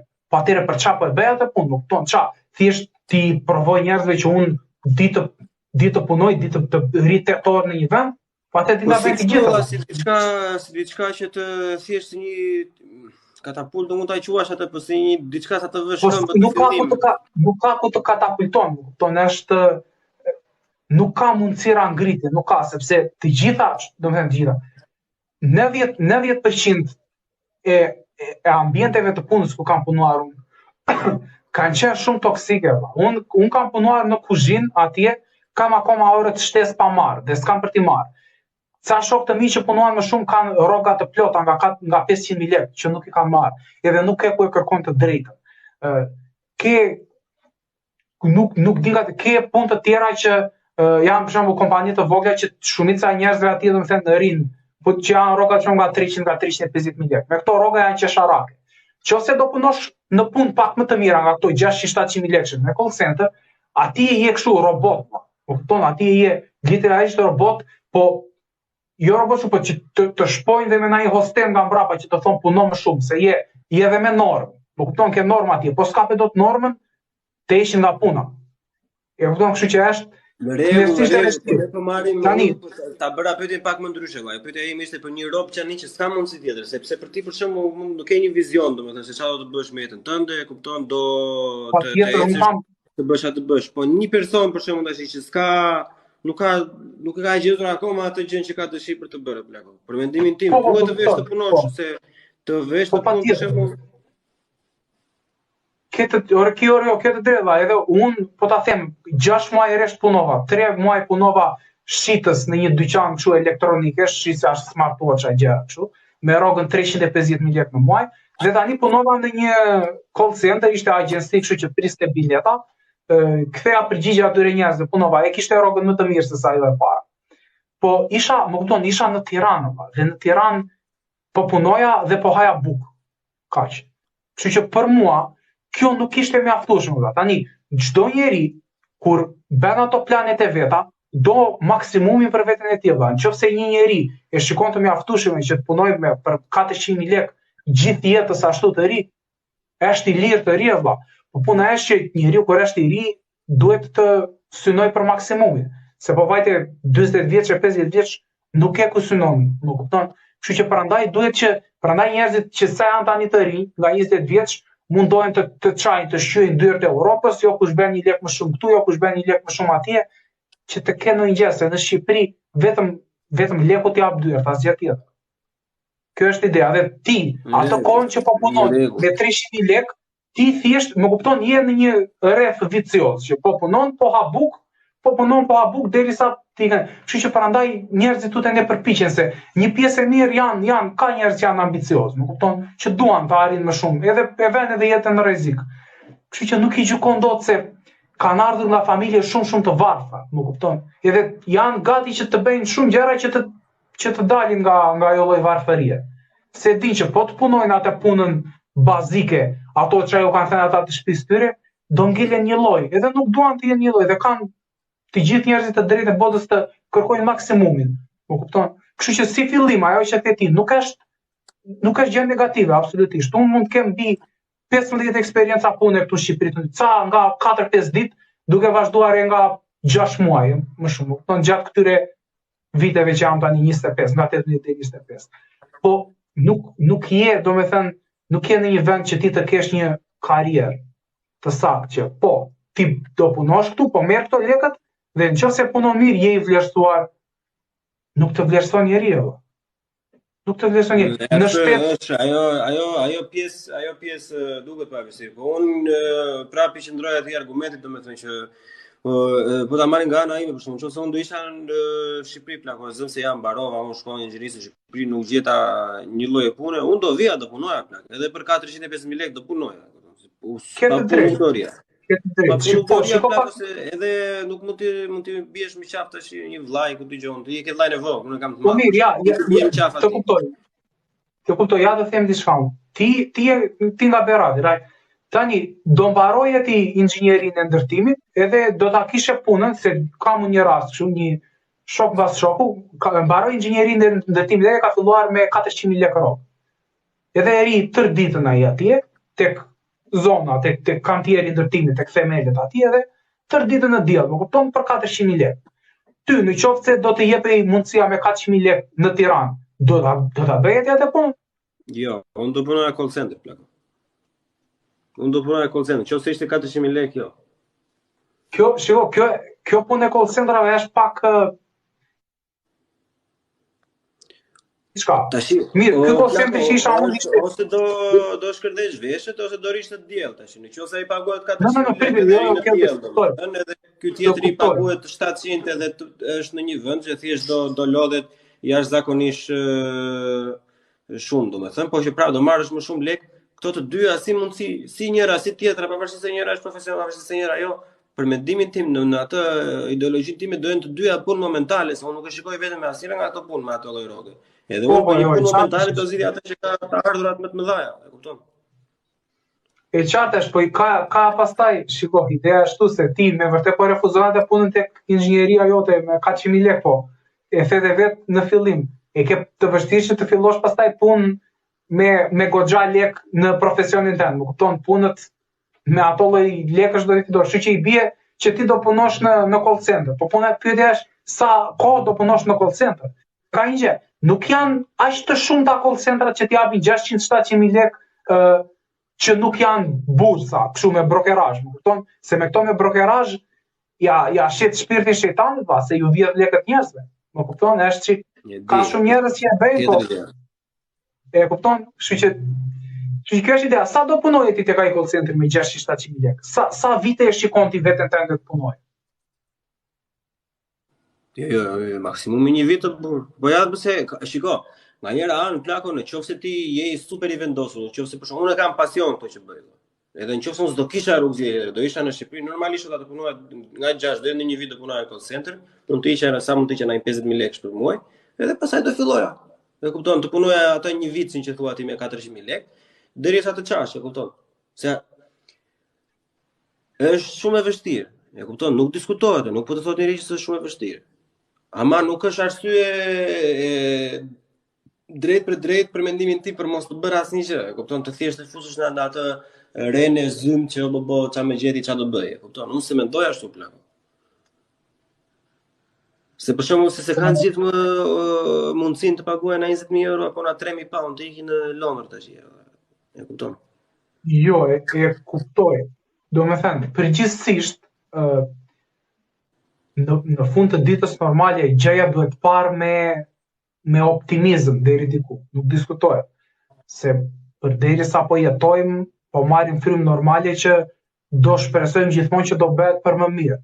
Por asnjëherë nuk mundet të shpresojmë gjatë gjithë jetës ne që do bëhet më mirë pa parë dhe pa kritikuar realitetin ku jemi. Edhe ta shikojmë, të përpiqemi ta shikojmë sa më në mënyrë objektive të jetë e mundur, që do të thotë apo justifikojemi ne me vërtet dhe jemi ne me vërtet këta qullacët që po themi iu se bëj vërtet se bëj, apo është me vërtet kaq e vështirë tash po themi në Shqipëri. Dhe fakti që vetëm këto shiko, më fal që se nuk e ke kuptuar që është e vështirë, nuk po ta diskutoj fare unë, nuk diskutohet që është e vështirë, e kupton? Po thjesht unë si mindset që kam tipit, domethënë vetë si njeri, se nuk e mendon gjithse çdo njeri njësoj, domethënë nëse e ke ndarë mendje për diçka, si e ke folur edhe herën e kaluar, domethënë që nuk është se çdo person e di se çfarë do bëjë, shumica edhe nuk e kanë fiks fare atë idenë e tyre se çfarë duan të bëjnë të ardhmen. Po sido që domethënë për mendimin tim duhet të bësh diçka. E kupton se unë nuk jam pro vegjetimit, domethënë nëse nuk ke. Nëse ti për shembull ke një lloj projekti, një lloj startupi ose ku dëgjon, do fillosh të merresh në politikë apo do fillosh do kalosh profesionist youtuber apo të gjitha. Okej, merr 2-3 muaj që chill out, e kupton që të fillosh të bësh planin, edhe mbas këtyre kohëve që ti ke kaluar 2-3, 4 muaj, 5 muaj, vërja emrin ti sa duash, domethënë. Në momentin që ke krijuar të planin atë që cin, domethënë, mund të kalosh në zbatim. Po kur ti nuk ke asnjë gjë nga këto plako, mua nuk më duket vegjetimi i zgjidhje. E kupton? Duhet të bësh diçka. Patjetër, po. Nuk jo se ti e the vetë çfarë ke 15 eksperjenca pune. Pse ke 15 eksperjenca pune? Unë jam shumë i bindur që ti ke 15 eksperjenca pune se në mos të 15-ta ke menduar se një nga këto mund të ishte diçka që të pëlqente, ta shikoje vetëm, apo? Patjetër, arsyet kryesore që nga punuar ka qenë mohabet lekut valla, shkurt mohabet do. Që mos të bashkëto. Mohabeti lekut është ai që të detyron të punosh këtu.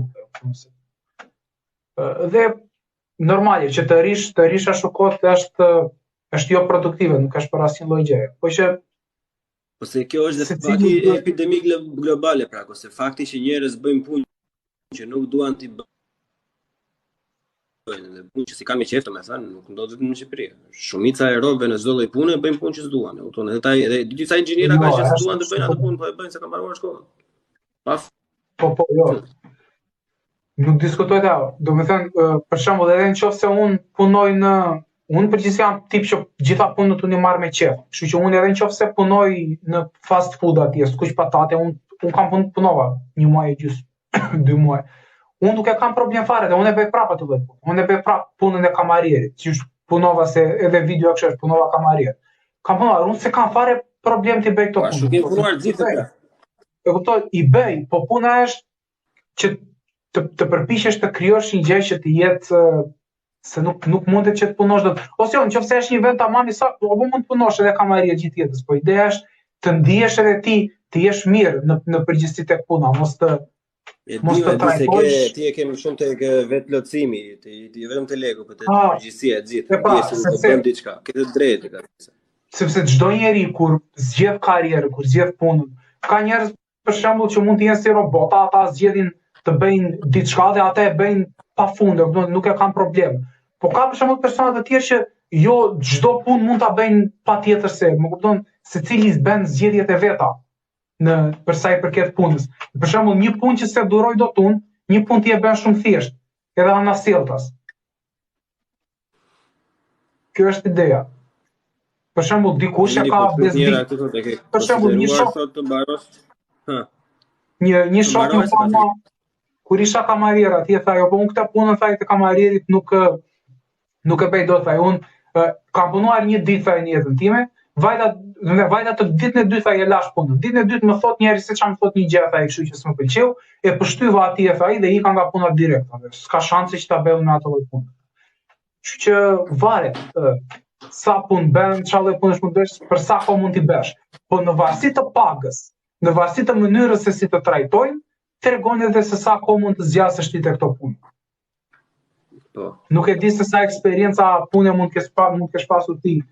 Po që unë e kam marruar numrin plako. Unë jam nga ajo lloj brezi, nga ajo lloj rritje që e ke pasur punë dhe vetëm punë. E kupton? Nuk pa fund plako. Nuk e di, janë shumë pak gjëra që janë legale që unë si kam bërë. Seriozisht. Normale, Henri thot një filan këtu, Blanka. Thot, Henri e ke konsideruar të mbarosh stazhin dhe të fillosh punë në profesion? Po normale, po të gjitha i marrin parasysh në konsiderat, nuk e di, jam pak, nuk është se kam në diçka shumë të qartë ose konkrete që do të bëj.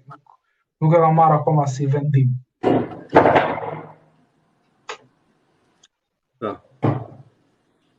Vështirë është.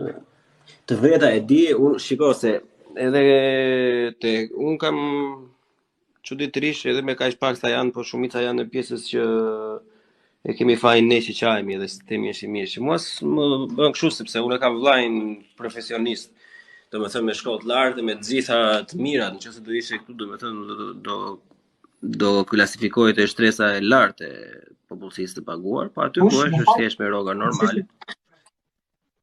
Jo, unë personalisht, domethënë kam një shembull në familje që është i vllai që nëse do ishte këtu me atë profesion që ka aty, për shembull, do i përkiste shtresës së lartë, shtresës mesme, kupton, i shumë mirë paguar.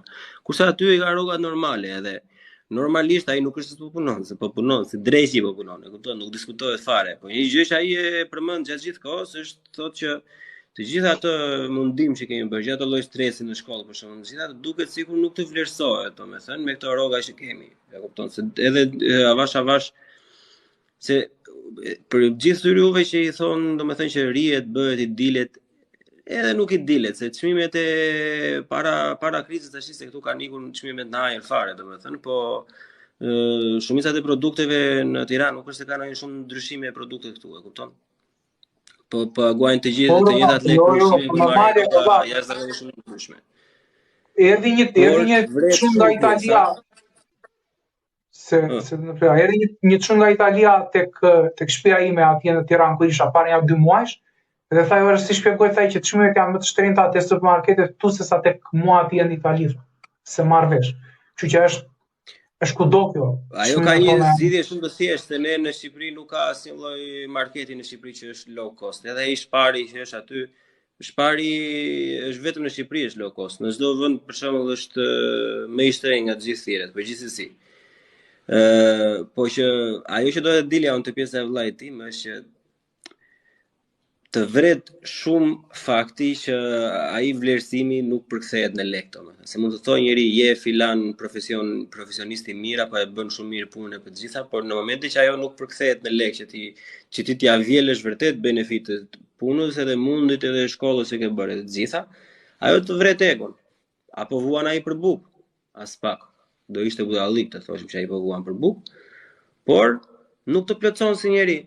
Edhe në fundja fare të kalojmë çik si tate du fustone tash i plako, edhe egoja e personit, sidomos e meshkujve, ajo është tash po të arritë një diçka në jetën tënde çka kot, jo nuk mund të rish me rrogë dhe ti je i varur gjithë kohës, ose mos ngrihesh asnjë shkallë në karrierë, kupton? Ajo është absurditet, nuk e jeton dot, do e urresh veten deri në ditën e fundit.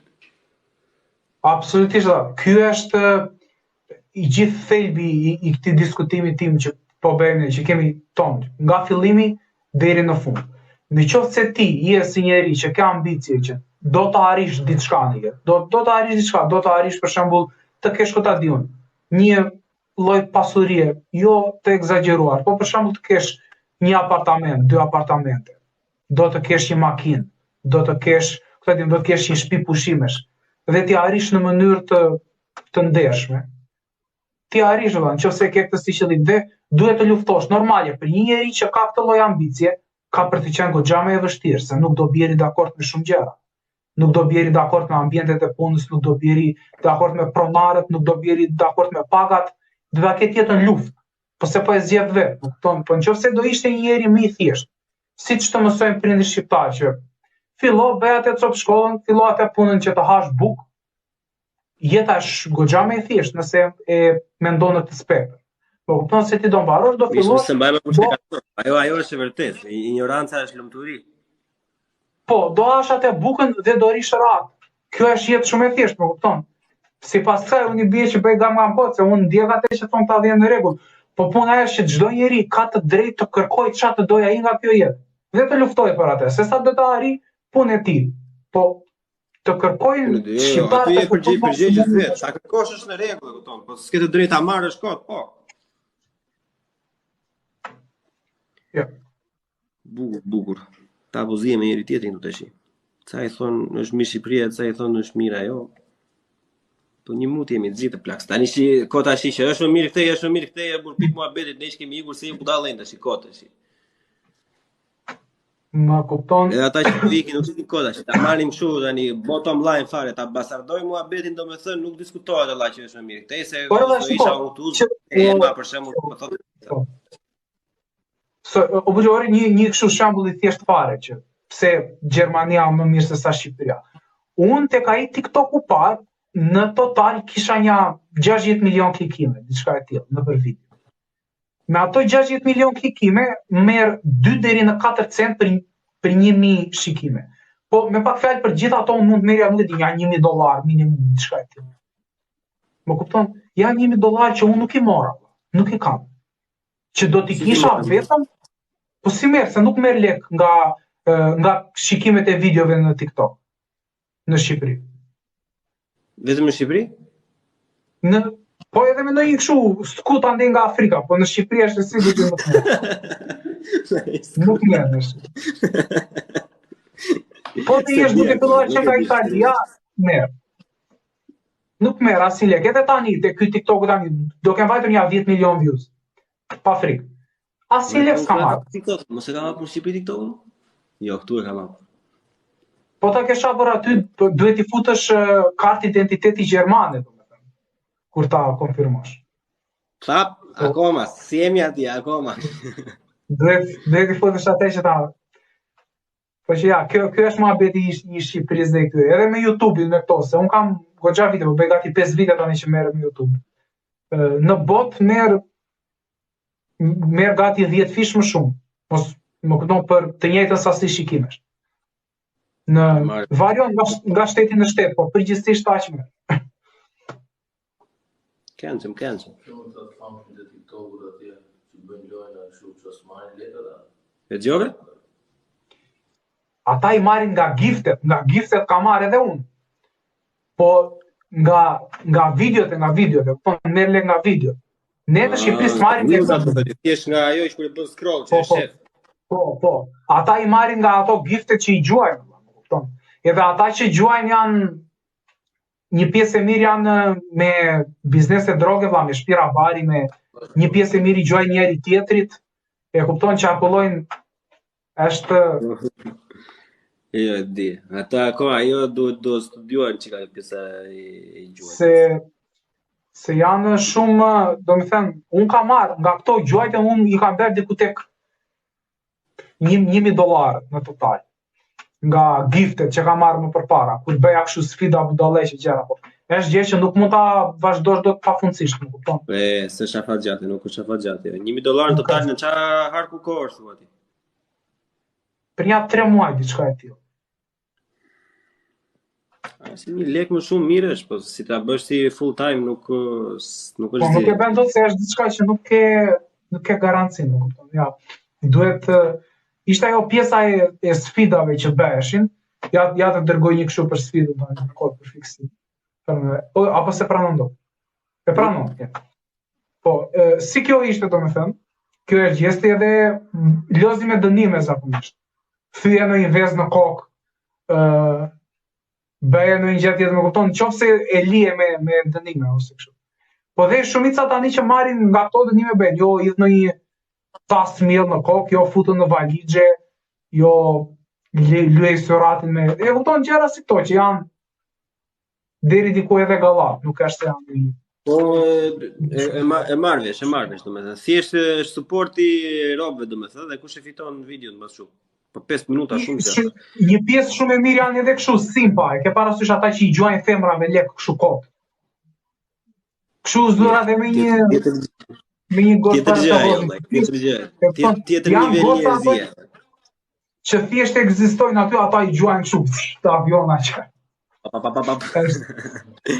Di që është një gjë kanceroze fare, plako që kanë bërë atë monologun në fund, është për këto gogolat që dalin edhe kështu thonë fuck Serbia, fuck Kosovo, Kosovo e Serbia, Kosovo e Albania, e kupton? Edhe shanë me njëri atje, grien fare me njëri vjetë në atje, ai njëri serbisht. Ata vajan, po marrin aq shumë lek, sa që po e mendoja ta bëja dhe unë atë vlla, të vija veten time këtej njerëz si serb, njerëz si kosovar, edhe të thosha gjoni si gjoni ande, edhe të merre aleka. Se kështu ka arritur edhe ça. Po bëj një ata një shqiptar mund ta ketë plako që të dy anët ti marrësh fare asnjë. Po tani duhet të mendojmë me gjëra kreative, se jo, po është bërë me vërtet bajt kjo valla, se edhe ata që gjojnë, po dhe ata që e bëjnë, janë. Ja, të erdi gifti buçi, e ca ty. Të erdhë në zemra. La gjuti popo, hajde pa bapa, hajde. Të erdhën $2.5. O, hajde për të mira ngëzime. Të përkthyer në lek. Rofshi në rastet e tilla u shpërblefshin. O noku, po gjithsesi, ajo është gjë shumë toksike plako dhe nuk ma mendja se Kosova si shtet edhe ne si njerëz nuk kemi akoma gati të luajmë ato lloj gjërash, e kupton. Se akoma njerëz janë që jeton sot e kësaj dite që janë fëmijë pasojë përdhunimesh, ka akoma rob që nuk kanë gjetur akoma se sa ku janë, e kupton, nuk mund të bësh nga ato lloj gjëra. Mirë ata sa i Serbi vllai ndër muhabeti tash se ora ka vajtur, kemi vajtur të ora kemi vajtur. Në pillë të motrës Serbi, sa Serbia shuhesh. Po ti si individ pse duhet të biesh në atë lloj niveli? Gjunaf. Pse duhet të futemi ne në tifoz nacionalist? Ajo nuk ka asnjë lloj vlere ai sepse ata shikoj çfarë bën, ata i bëjnë mute tjetrit edhe thot ajo hajde edhe e kupton shajnë serverin dhe marrin gift. Ajo nxit urrejtje, valla. Kupton? Nuk kanë Ballkani, nuk kanë nevojë për urrejtje. Ballkani aty kemi valla ai të kishim ne kështu aq lek sa kemi urrejtje. Që diku do ishim tash. E kupton, është nuk vetëm për atë nuk kemi me nevojë.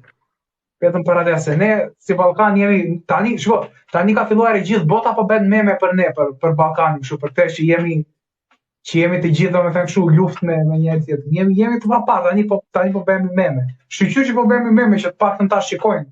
Edhe të rasin se ne jemi një nga të paktat, ne si Ballkan jemi nga të paktat kështu rajone që nacionalizmin ne kemi për krenaria, që e kupton, nacionalizmi nuk është. Kemi shumë të vështirë, kemi jashtëzakonisht shumë të vështirë të ndajmë nacionalizmin nga patriotizmi. Ne kemi pothuajse që është një vit të dyja.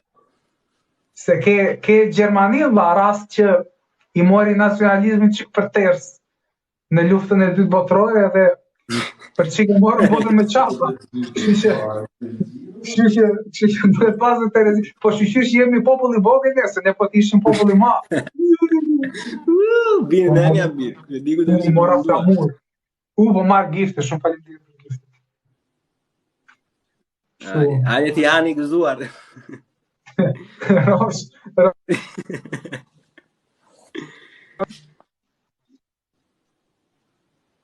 po numëron. Gira tani, po marr. Ta ignorancë jemi me rrofsh. Është skandal në fundit. Opa, more minier Floriri tani. Hajde, baba, majde. Unë mora një kalendar.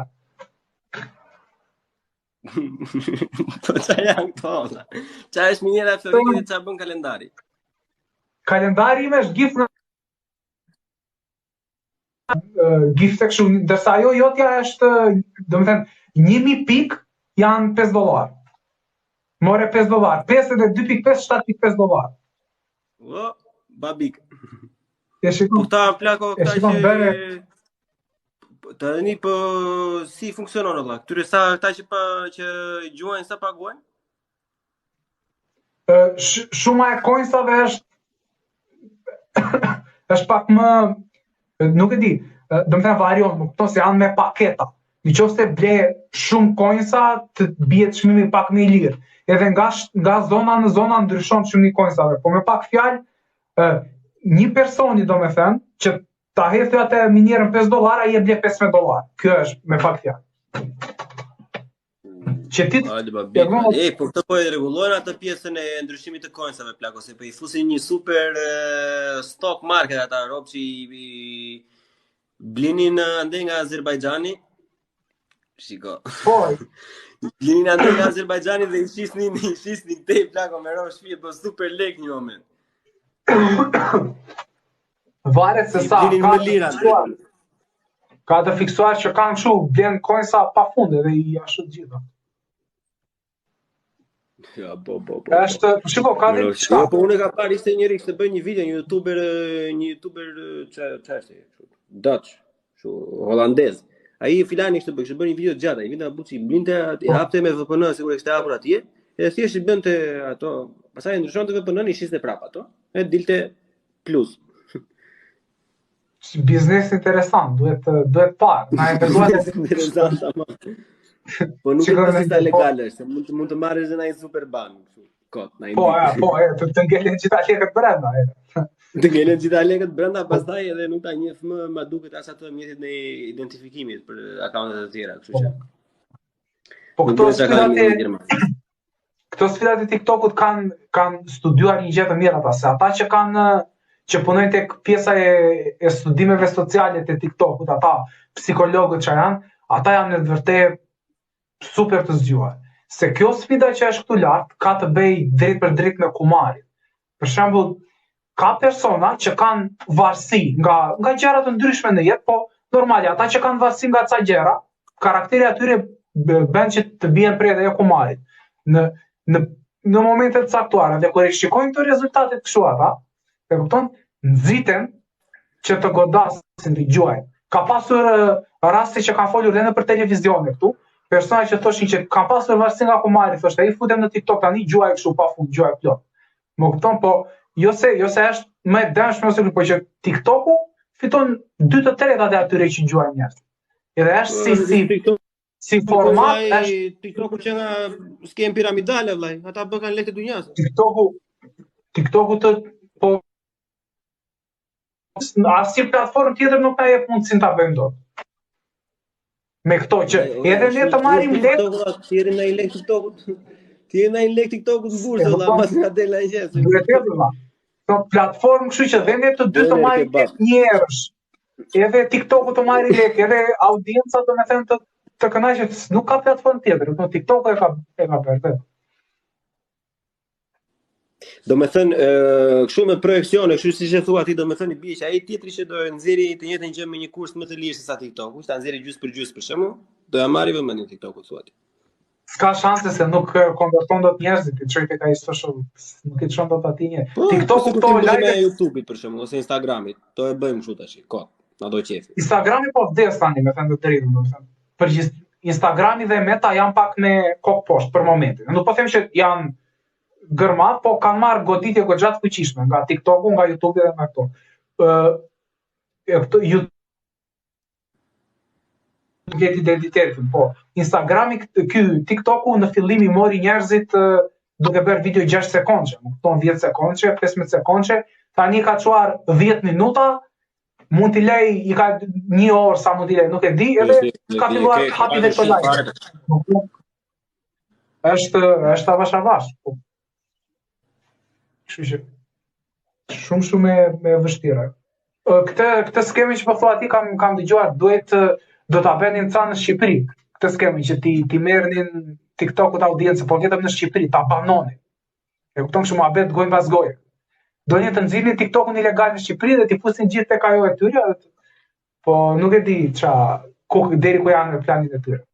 Ju vetë mendja shqiptare kështu për shembull. Jo, pa dhe mirë Janë fare. Janë të pa. Mirë, si mirë. Do jenë tjetër ti? Do ta mbyllim, ojmë lart. Mos e prando, ikim, mbyllim. Ikim sa nuk jemi zënë akoma. Jemi mirë kështu. Jo, jemi për qef. Me miell nuk kemi lyer, vezë nuk kemi thyer, jemi për qef. Ama se unë 2 kam, përse na lësh pa mëngjes. Pa mëra, ki. Nas me mirë, ciao, kalofsh mirë. Dëgjoj mirë tjetër, nas me mirë. Nas me mirë të shokut. Ciao, flasim. Ciao. Ciao.